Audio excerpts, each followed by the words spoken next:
Ele foi escolhido antes mesmo de nascer. Seu nome significava Deus exalta, mas sua vida foi marcada por rejeição, solidão e lágrimas.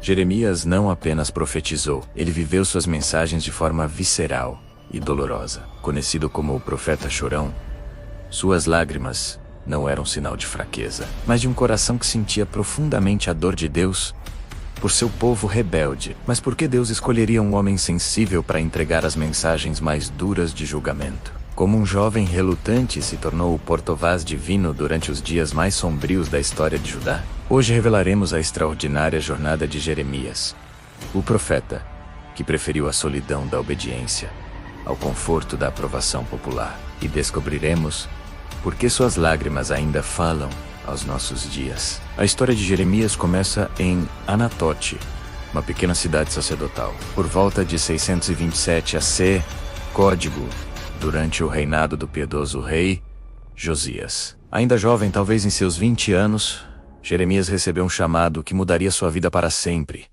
Antes que eu te formasse no ventre, eu te conheci. E antes que saísses da madre, te santifiquei, e as nações te dei por profeta. Jeremias resistiu.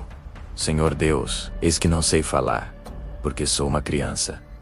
Mas Deus respondeu: não digas, sou uma criança, porque aonde quer que eu te enviar, irás, e tudo quanto te mandar, dirás. Tocou sua boca e declarou: eis que ponho as minhas palavras na tua boca.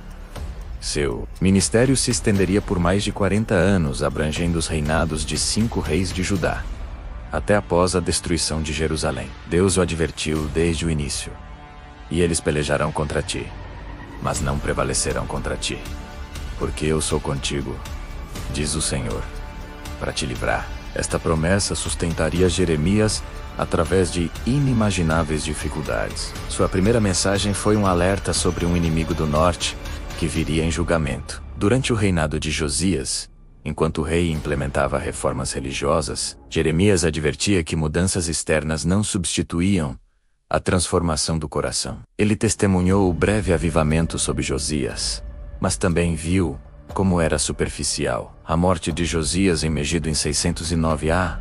Código marcou o início do declínio acelerado. Seu filho Jeoacás reinou apenas 3 meses antes de ser levado ao Egito. O próximo rei, Jeoaquim, era arrogante, corrupto e totalmente oposto ao seu pai. Foi durante seu reinado que Jeremias enfrentou seu primeiro grande conflito público. Deus instruiu Jeremias a ir ao pátio do templo e pronunciar um severo julgamento.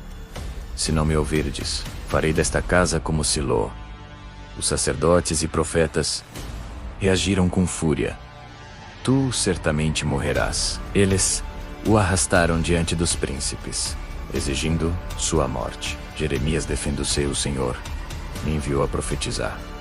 Alguns anciãos lembraram que o profeta Miqueias havia falado palavras semelhantes, sem ser morto. Jeoaquim poupou Jeremias, mas o profeta Urânia, que profetizava coisas agradáveis, morreu brutalmente. O confronto mais famoso veio quando Jeremias ditou suas profecias a seu fiel escriba Baruque, que as leu publicamente no templo. Quando os oficiais relataram ao rei Jeoaquim, este mandou trazer o rolo. Enquanto era lido, o rei cortava as colunas com canivete e as jogava no fogo, consumindo toda a mensagem. Jeremias então ditou novamente as palavras, e ainda se acrescentaram a elas muitas palavras semelhantes. Quando Nabucodonosor sitiou Jerusalém em 605 AC, código, Jeoaquim se submeteu, mas logo se rebelou. Jeremias advertiu continuamente que a submissão à Babilônia era a vontade de Deus,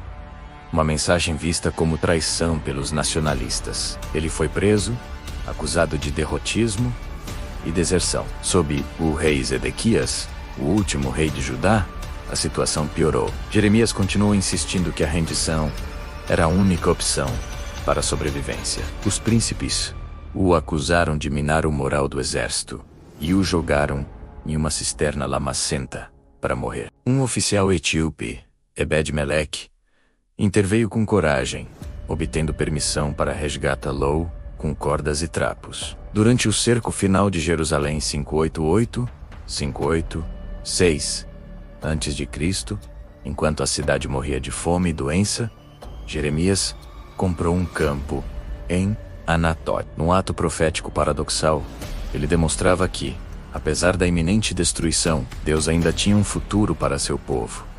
Ainda se comprarão casas e campos e vinhas nesta terra. Quando Jerusalém finalmente caiu, Jeremias foi tratado com respeito pelos babilônios. Eles lhe ofereceram proteção e a escolha de ir para a Babilônia com honras ou permanecer em Judá. Jeremias escolheu ficar com um remanescente pobre. Mas mesmo então, seu sofrimento continuou. Os judeus remanescentes, temendo represálias, fugiram para o Egito, forçando Jeremias e Baruque a acompanhá-los. No Egito, Jeremias profetizou pela última vez, advertindo contra a idolatria egípcia. Segundo a tradição, ele morreu no exílio, possivelmente martirizado por compatriotas que rejeitavam suas mensagens. O livro de Jeremias é único em sua revelação da vida interior do profeta. Seus conflitos ou lamentações mostram um homem em profunda angústia. Maldito o dia em que nasci. Ele questiona a Deus. Por que é que prospera o caminho dos ímpios? Ele sente solidão extrema. Não me casei, nem tive filhos. Sua sensibilidade torna seu ministério particularmente agonizante. O meu coração está quebrantado. Jeremias experimentou rejeição de todos os lados. Sua família de Anatote conspirou contra ele. Seus amigos o vigiavam para pegá-lo em alguma palavra. Os reis o perseguiram. Os sacerdotes o odiavam. O povo o ridicularizava. Ele foi preso, espancado, colocado no tronco, ameaçado de morte e quase morto. MMO. A isso Deus o proibiu de se casar e ter filhos, como sinal vivo de que os filhos de Judá morreriam na calamidade vindoura. Sua vida solitária tornou-se uma parábola ambulante do julgamento divino. Apesar de tudo, Jeremias não podia deixar de falar. Então disse eu: não me lembrarei dele, nem falarei mais no seu nome. Mas isso foi no meu coração, como fogo ardente, encerrado nos meus ossos. Estou fatigado de sofrer, e não posso mais. Por que um homem tão fiel enfrentou tanto sofrimento? A resposta revela verdades profundas sobre a natureza do chamado profético e o coração de Deus. Primeiro, Jeremias foi chamado para personificar a dor de Deus. Suas lágrimas não eram apenas suas, eram as lágrimas do próprio Deus, pela rebelião de seu povo. Em uma época em que profetas falsos pregavam paz quando não havia paz, Jeremias tinha a coragem de dizer a verdade dolorosa. Sua sensibilidade, longe de ser uma fraqueza, era essencial para seu chamado. Ele sentia o que Deus sentia. Segundo, sua vida demonstra que a fidelidade a Deus não garante sucesso, conforme os padrões humanos. Jeremias nunca viu seu povo se arrepender. Pregou por 4 décadas, sem um único convertido registrado. Suas profecias de julgamento se cumpriram, mas ele não viveu para ver as promessas de restauração. Seu ministério parecia um fracasso total, mas ele permaneceu fiel. Isso nos ensina que nossa medida de sucesso não é resultados visíveis, mas obediência fiel. Terceiro, Jeremias nos mostra que é possível ser completamente honesto com Deus em meio ao sofrimento. Seus questionamentos, suas lamentações, suas dúvidas, todas foram registradas nas Escrituras. Deus não rejeitou sua honestidade. Em vez disso, a incluiu na Bíblia. Isso revela um Deus que pode lidar com nossas perguntas mais difíceis e nossa dor mais profunda. Quarto, embora Jeremias seja conhecido como o profeta do julgamento, ele também foi o profeta da nova aliança. Em meio às mensagens mais sombrias, ele anunciou a promessa mais radiante. Eis que dias vêm, diz o Senhor, em que farei uma aliança nova com a casa de Israel. Porei a minha lei no seu interior e a escreverei no seu coração. Esta profeta citada no Novo Testamento apontava para Jesus e a transformação interior que ele traria. A vida de Jeremias ensina que o chamado de Deus frequentemente nos leva contra a corrente cultural. Ele se opôs ao nacionalismo cego de sua época, aos líderes religiosos corruptos, aos profetas que diziam que as pessoas queriam ouvir. Sua solidão era o preço de sua integridade.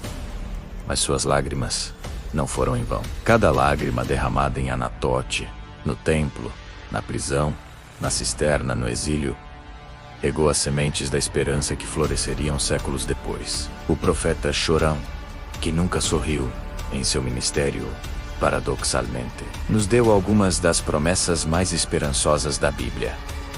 Deus nunca abandonou Jeremias. Em seus momentos mais sombrios, veio a palavra: clama a mim, e responder-te-ei, e anunciar-te-ei coisas grandes e firmes, que não sabes quando desanimou. Deus o encorajou: se separares o precioso do vil, serás como a minha boca. Quando enfrentou perseguição, veio a promessa: eu sou contigo para te livrar. Jeremias nos deixa o legado de que a verdadeira força não está na ausência de medo ou dor, mas na fidelidade continuada, apesar deles. Sua vida prova que Deus não procura pessoas impenetráveis, mas corações sensíveis dispostos a sentir sua dor e transmitir sua mensagem. Não importa o custo. No final, as lágrimas de Jeremias foram recolhidas no frasco de Deus, e suas palavras, escritas por Baruque através de tanto sofrimento, continuam a falar através dos séculos. Ele nos lembra que, mesmo quando tudo parece desmoronar, Deus ainda está no controle, ainda tem um plano, e ainda escreve sua lei em corações transformados. O profeta que chorou por uma cidade em ruínas apontou, através de suas lágrimas, para um Redentor que um dia enxugaria todas as lágrimas.